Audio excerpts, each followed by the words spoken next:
What it do, Dream Team? It's your boy D Neal back with another reaction video, guys. Here we are with my German flats versus American apartment. We're about to see the differences here. And before we jump into these differences, I need you to jump into that subscribe button, ring the notification bell, get a video a thumbs up so it gets suggested. Social media, Patreon, all up top. You don't subscribe to any of it, put all the links in the description. All you gotta do is hit the link, follow me, talk to me, shoot me. I'll talk back. You guys got a favorite video suggestion, you can subscribe to Patreon or drop it in the comment section. What we got? Hey guys, come on in. Thanks for coming back to my channel and welcome to my apartment. I thought that it would be cool if I showed you guys what my apartment in Germany is like and point out some of the differences I've noticed between your standard German apartment and your standard American apartment.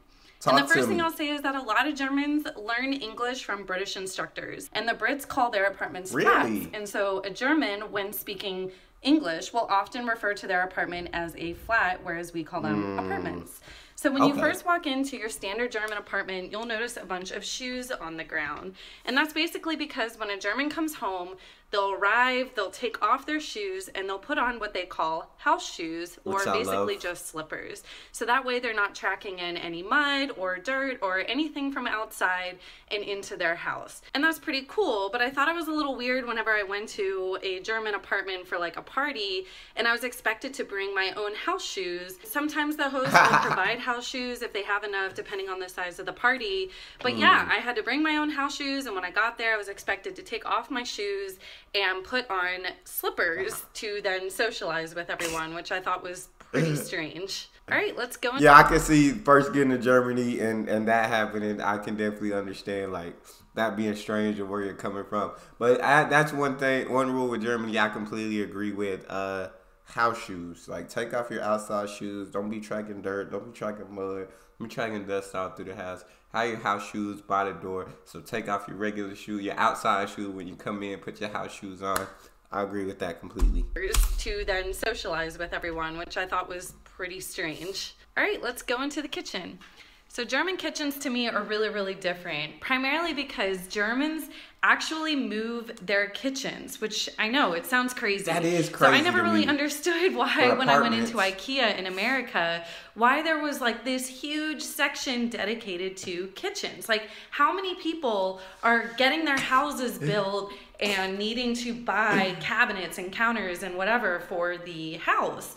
And then I moved to Germany and found out that Germans will go and buy their own kitchen, install it into their apartment or their flat, and then will actually, if they're moving, will deinstall that kitchen, take it with them, reformat it, because obviously not every kitchen is shaped exactly the same, and then they will reinstall it. Now, obviously, there's exceptions to this. Some Germans will be able to sell their kitchen to their landlord or maybe the person that's taking over the lease after them. But for the most part, they move their kitchen with them. Another different thing. I just had to buy the kitchen from whoever that was there before me. Can I just keep the kitchen? How much do you want for the kitchen? Can I keep it? Because I don't want to go through. I don't want to go get my own kitchen, buy it, set it all up, everything, and then I'm gonna have to move it all when I move to another flat or another apartment. You feel me? That's one thing I can understand why people do want their own kitchens. You know what I'm saying? Because it's yours. You get to take it with you wherever you want to go, right? But me, when I move into an apartment or anything, I prefer to like have a kitchen there. Like to already have it.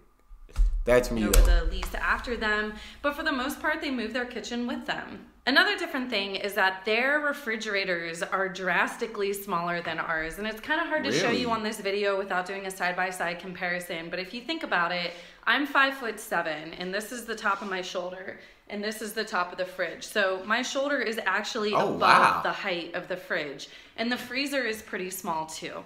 Another thing is their dishwasher. So water in Germany is like really, really, really hard. If I remember correctly, when I looked it up, our hardest water is still like 10 times softer than Germans' softest water. That's how hard their water is. So because of their hard water, Germans will actually add additives into their dishwasher to soften the water and make sure that it doesn't create this like film or calcium like buildup or residue on there. If the water is that hard, like from a dishwasher? Like, has any dishes like ever cracked or anything? Like, cause if it's 10 times harder than our softest water, no, your softest water is 10 times harder than our hardest water, like, how ain't no dishes breaking?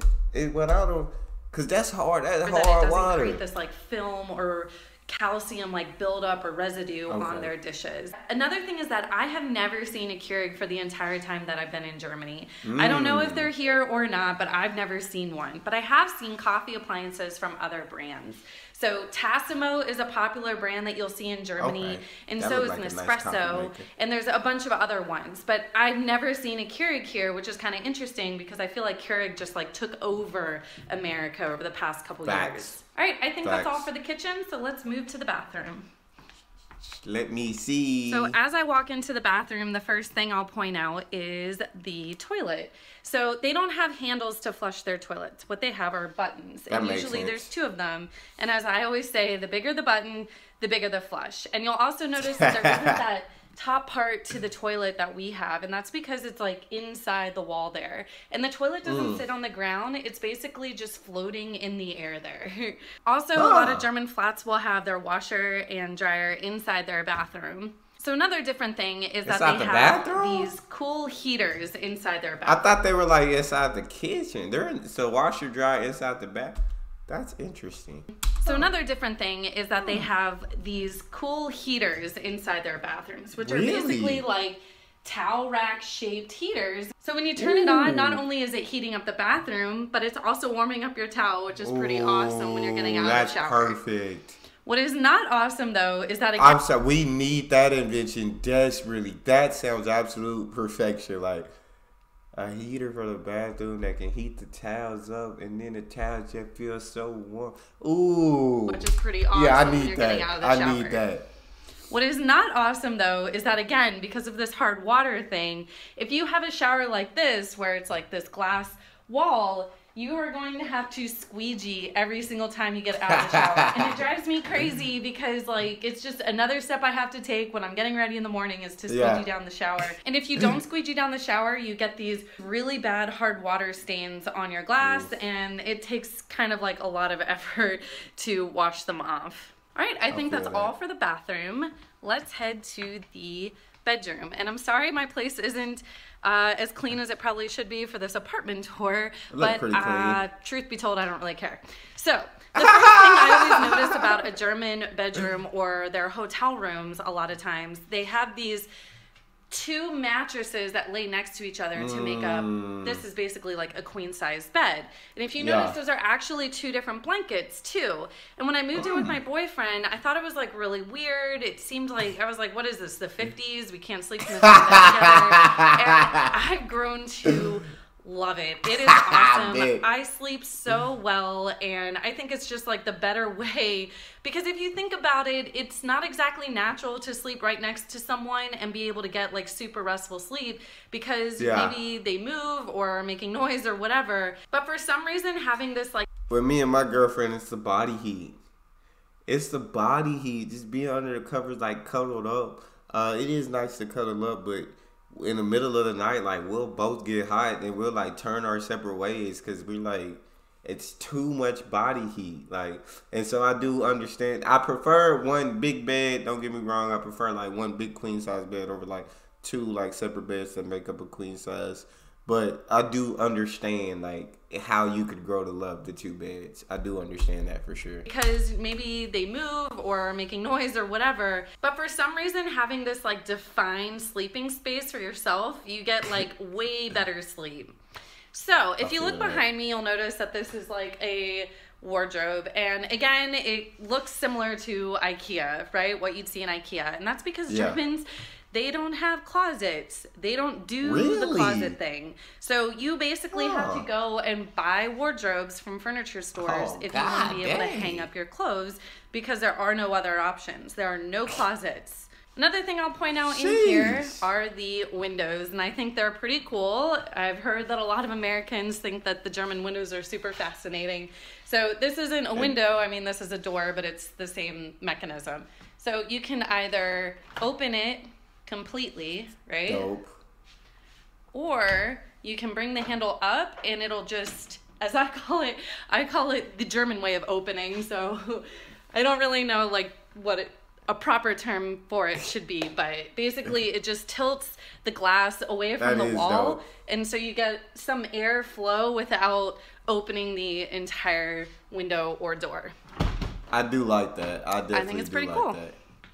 All right, let's go into, one more thing. So their light switches are different. Instead of having like the actual like switch looking things that we have, they have basically square buttons as their switches. And they also don't really have doorknobs. I don't think I've ever seen a doorknob in Germany. They mostly have door handles. This is what I'm used to seeing all throughout Germany. I think I do prefer a door handle over a doorknob. It's something simple, but it's just I would prefer a door handle more door than a handles. doorknob. This is what I'm used to seeing all throughout Germany. Like all right, let's go into the living room. Let me see. So the furniture in here, I think, is pretty standard. Again, it looks like something you'd see in IKEA, and I'm sure any German hearing me say this all is probably really annoyed. Like, IKEA is not the only furniture store, and I got that. But I just think IKEA resonates really well with your average American because it describes the style of furniture it is, not so much the quality. So as I mentioned, there's not a lot of closets. There aren't a lot of like built-in storage in German houses and apartments, and so they'll buy furniture that's much more functional than I think what the average American has in their home, so that they can like get the storage they need out of the furniture. The other thing I'll point out in here is the heater. So when you look at the heater, I always think it looks like this old school, again, like throwback to the 1950s style heater. They don't have like central air here like we do in most of your new houses in America. They have these heaters, and actually they don't have air conditioning. I've never seen a house or an apartment with air conditioning.